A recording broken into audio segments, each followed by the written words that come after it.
So the concept in this book is that, you know, we're all trying to be happy at Christmas time, but it's okay to be blue at Christmas. So today we're going to cope with the blues. A blue emotitude Christmas.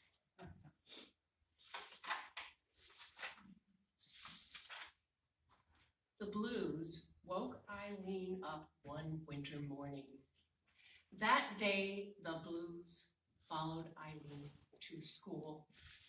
The next day, they followed her to music class where everyone was joyfully singing Christmas carols. Wednesday, the blues followed her into the cafeteria.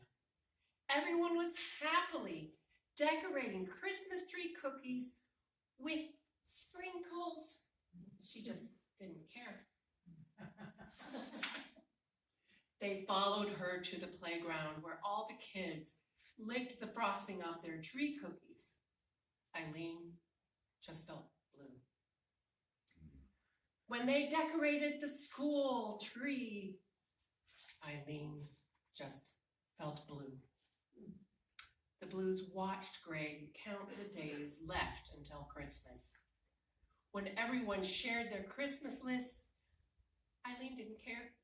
She couldn't think about what she wanted to give or get.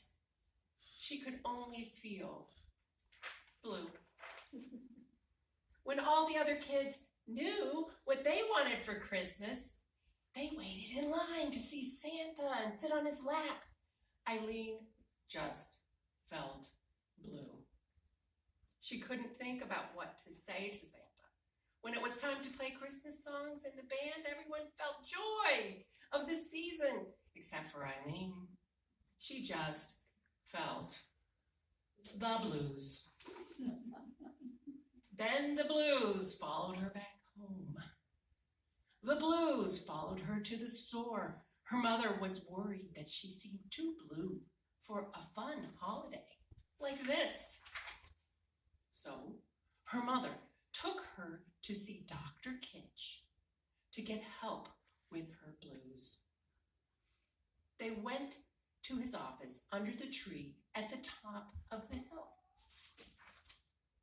Meanwhile, Dr. Kitch was decorating his office and laboratory for Christmas.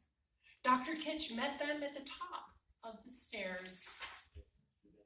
Dr. Kitch looked at Eileen through his emotoculars.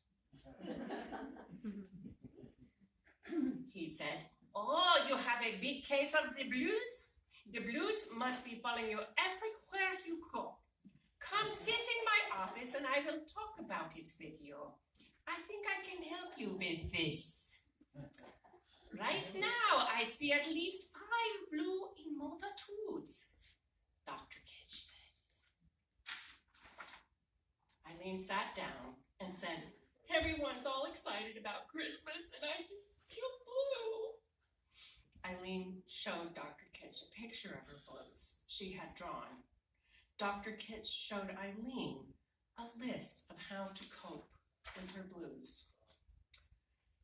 This list was a prescription to cope with her blues. She hugged her stuffed toy panda, Xiaoling, every day.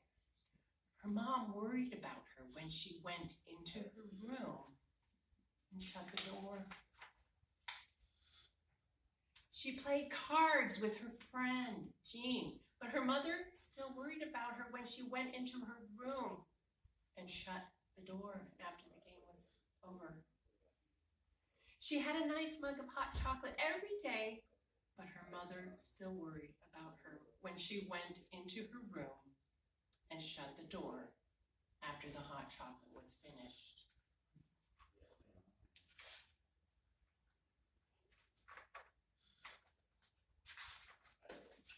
Every time after she tried to get rid of her blues, she went back into her room. When the day for the appointment came, Eileen's mother said, "Eileen, time to come out for your video conference with Dr. Kitch." No, I'm not ready. I'm doing something, Eileen said. Then her mother turned on the video conference with Dr. Kitch and said, I'm sorry, Eileen won't come out of her room. She's been doing everything on the prescription you gave us, but she's spending a lot of time in her room. I worry about that. I'll go knock on her door one more time. Just a minute. Eileen, we have an appointment. I don't want to be late, her mother said. Her mother knocked on the door. Now she was worried. Honey, you have to come out. Now, Dr. Kitch is worried about you. Suddenly, the door opened up. Eileen was smiling when she said, I can work with my blues. They helped me decorate this Christmas tree. They looked inside her room and saw ornaments with Eileen's blues shining brightly on the tree. Now she knew it was okay to show the world her blue feelings. They were blue, and they were beautiful.